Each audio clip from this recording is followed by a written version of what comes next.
안녕하세요. 책사입니다. 오늘의 이야기는 효부와 호랑이입니다. 옛날 한마을에 어떤 부부가 노인을 모시고 살고 있었다. 살림이 넉넉하지 않았지만 부부는 노인을 정성껏 봉양했다. 특히 시아버지께 대한 며느리의 효성이 매우 지극했다. 어느 날 아침 시아버지가 장에 다녀오겠다며 집을 나섰다. 그런데 해가 서산으로 향하여 장에 간 사람들이 다 돌아왔는데도 이상하게 시아버지는 돌아오지 않았다. 왜 이리 늦으실까? 무슨 일이지?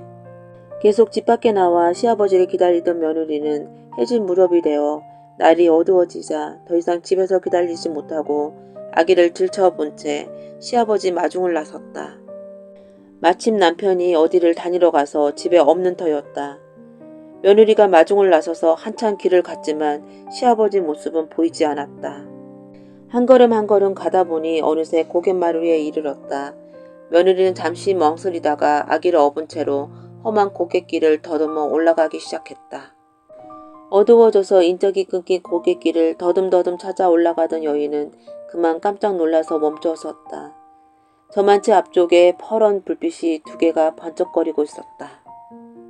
그 퍼런 빛은 등불이 아니라 호랑이 눈에서 나오는 눈빛이었다. 커다란 호랑이 한 마리가 눈에 불을 켠 채 웬 사람을 해치려고 하는 중이었다. 여인이 겨우 정신을 가다듬어서 살펴보니 호랑이 앞에 쓰러져 있는 사람은 자기 시아버지가 분명했다. 호랑이가 발을 들어 노인을 치려는 순간 여인은 젖먹더니까지 다하여 안 돼! 하고 소리치며 달려들어 시아버지를 끌어안았다. 그러자 호랑이가 깜짝 놀라서 멈칫하였다. 제발 우리 아버님을 해치지 말아요. 그러더니 여인은 무슨 생각인지 등에 업힌 채 자고 있던 아기를 내려서 호랑이 앞에 내밀었다. 이 아이를 대신 드릴 테니 제발 아버님을 해치지 마세요. 여인은 어서 그런 힘이 났는지 잠에 취해 있는 시아버지를 번쩍 들쳐업고는 고개 아래로 내달리기 시작했다. 제정신이 아니었다. 어떻게 고개를 내려와서 집까지 도착했는지 자기도 알 수가 없었다. 집에 이르러 보니 신발은 벗겨지고 몸은 상처 투성이었다. 그제서야 며느리는 정신이 번쩍 나서 울음을 터뜨렸다. 아가야, 이 나쁜 어미를 용서해다오. 다음날 새벽 술에서 깬 노인이 며느리를 불러서 말하였다. 내가 어제 뜻밖의 친구를 만나서 술이 과했구나. 그래, 우리 손주는 어디 있느냐? 손주가 보고 싶구나. 며느리는 참고 있던 눈물을 쏟으며 전날의 일을 말하였다. 그러자 노인의 눈이 동그래졌다. 그게 무슨 말이냐? 뭐가 어쨌다고? 노인은 방문을 벌컥 열고 뛰어나와 고갯길을 향해 내달리기 시작했다. 며느리가 울면서 그 뒤를 따랐다.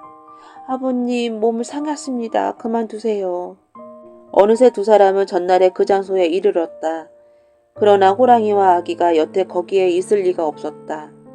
근방을 샅샅이 찾아보았지만 아기의 흔적을 찾을 수가 없었다. 노인은 길게 탄식을 하고 며느리는 울음을 터뜨렸다. 두 사람은 어깨를 축 늘어뜨린 채 말없이 고개를 내려와서 집으로 향했다. 그때 어떤 사람들이 지나가면서 이상한 이야기를 하는 것이었다. 거참, 이상한 일도 다 보지? 글쎄 말이야, 난데없이 웬 갓난아기가 거기서 나타났을까? 며느리가 지나가다가 그 말을 듣고서 깜짝 놀라 물었다. 아기라니요? 그게 무슨 말씀인지요? 오늘 건넌 마을 김장자가 새벽에 보니 낯가리 위에 웬 아기가 있더랍니다. 시아버지와 며느리는 혹시나 하는 생각에 그 길로 건넌 마을 김장자 댁으로 달려갔다. 먼 발치에서 보니 사람들은 무언가를 둘러싸고 웅성거리고 있었다. 두 사람이 달려가 보니 아니나 다를까 어제 호랑이에게 던져주었던 아기가 낯가리 위에 새근새근 잠들어 있었다. 아가! 며느리가 달려가서 아기를 안았다. 사람들이 깜짝 놀라 웅성거리는데 곁에 섰던 김장자가 다가와서 물었다. 이 아이가 당신 아이인가요? 네, 그렇답니다. 그 아이가 어떻게 여기까지 와 있답니까? 그러자 여인은 전날 있었던 일을 사람들에게 들려주었다. 그 자리에 있던 사람치고 감탄하지 않는 사람이 없었다. 그때 김장자가 무엇을 생각하더니 말하였다. 하늘이 당신의 효성에 감동해서 이 아이를 살려주셨군요. 이 낯가리의 주인은 이 아이입니다. 아닙니다. 무슨 말씀을요? 이건 하늘의 뜻이니 사양치 말아요. 김장자는 바로 하인을 시켜서 낯가리로 쌓아놓았던 쌀 100섬을 여인의 집에 실어다 주게 했다. 그러자 주변에 구경하고 있던 사람들이 모두 다 여인과 장자를 치하하며 손뼉을 쳤다.